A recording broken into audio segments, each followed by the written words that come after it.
Today's the day. We're gonna harvest some goldenrod seeds. This grew wild in our backyard right along our raspberry bushes. So we're gonna harvest it and spread some more seeds around. One plant has turned into 2 plants. We're gonna see if there's any seeds left in those guys and harvest them. Our bag is labeled, and this is how easy it's gonna be.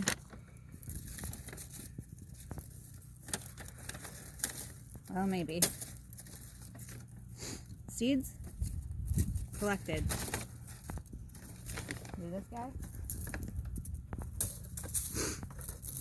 Seeds collected. Get in there, bud. Get in. Is that the little guy here? Ooh, I missed him. I thought we only had 2. He's a little more dried out. Alright.